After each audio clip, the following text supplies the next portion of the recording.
تو اس میں جو لا گورنمنٹ نے پاس کیا ہے I think the government had ان کی ایک فیئر پوزیشن ہے, اور اس فیئر پوزیشن میں سپریم کورٹ کو اپنی ایگو کی پرابلم نہیں بنانی چاہیے, and they should let the law government go ahead with the law. میں بالکل سینیٹر صاحب آپ کے پاس آپ کا ویو لیتا ہوں, مگر میں پہلے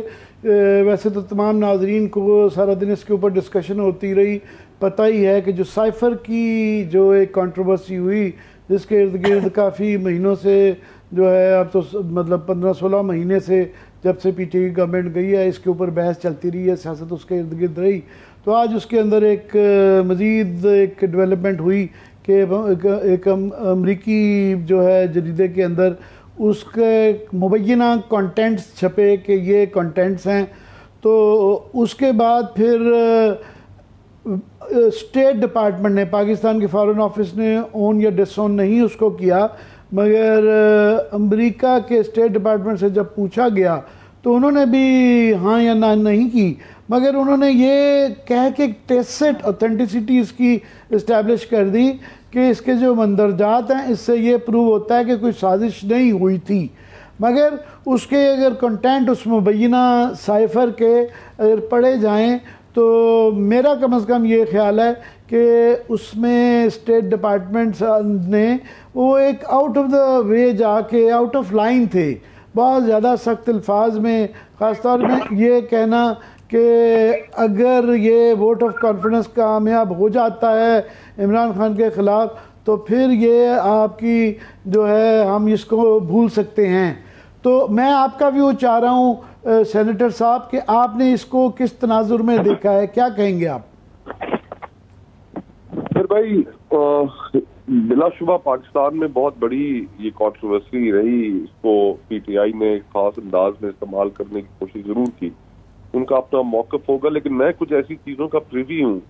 کہ جس کی بنیاد پہ میں یہ کہہ سکتا ہوں کہ اس سائفر کے آنے سے بہت پہلے اپوزیشن نے آپس میں طے کر لیا تھا کہ عدم اعتماد لے کر وہ آئے. فار ایگزامپل بلاول صاحب نے فروری کے اندر اسلام آباد کی طرف لانگ مارچ کیا, اور اسلام آباد پہنچتے ہی اور اس سے پہلے تمام اپوزیشن آپس میں یہ طے کر چکی تھی کہ جیسے ہی وہ اسلام آباد پہنچیں گے تو یہاں پر آ کر عدم اعتماد فائل ہوگا. جو سائفر ہے وہ تو اس کے 7 مارچ کے بعد کا انسیڈنٹ ہے, اور اس سے پہلے عمران خان صاحب خود آن ریکارڈ ہے کہ جس میں انہوں نے غالباً دسمبر میں یا نومبر میں جب انہوں نے اپنا اسٹیٹمنٹ دیا, ایک انٹرویو دیا جس میں انہوں نے کہا کہ مجھے پتا ہے کہ اپوزیشن عدم اعتماد کی میرے خلاف تیاری کر رہی ہے.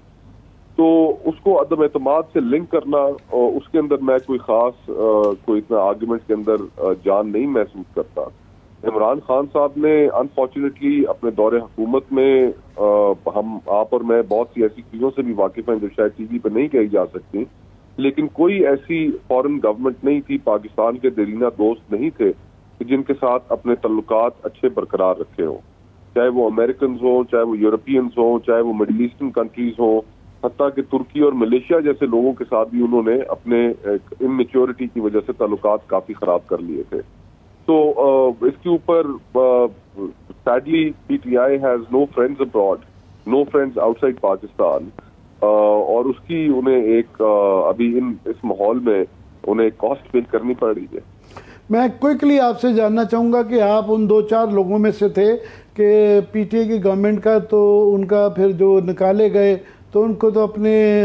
کردہ نہ کردہ گناہوں کی سزا مل گئی. یہ مگر پچھلے 15 مہینوں کے اندر جو ہوا, جو ایشوز کے حوالے سے, جو کنٹروورشل لیجسلیشن کے حوالے سے, گورننس کے حوالے سے, اور مہنگائی بلا بلا بلا, ایک لمبی لسٹ ہے. آپ اور 2-4 اور تھے میرے ذہن میں جو ہے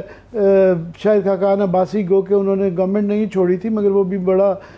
دلیری سے بولتے رہے. آپ نے تو دلیری سے بولنے کی سزا بھی کاٹی کہ آپ نے اپنی پارٹی سے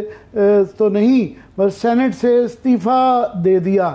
تو میں اس لیے آپ کا بڑا آپ ان چند لوگوں میں سے جن کا انڈیپینڈنٹ ایک ویو ہے, تو آپ یہ پچھلے 15 مہینے کی اس کو پرفارمنس کو کیسے جج کریں گے؟ عامر بھائی شکریہ for your generous comment, very kind. جو پچھلے 15 مہینے گزرے اس کے اندر اس میں نو کانفیڈنس سے پہلے جو اپوزیشن کی پوزیشن تھی, جو پی ڈی ایم کا بیانیہ تھا, وہ تو پاکستان کے عوام کے سامنے انہوں نے رکھا کہ جی عمران خان صاحب کا جو دور حکومت ہے یہ ایک ہائیبرڈ دور ہے،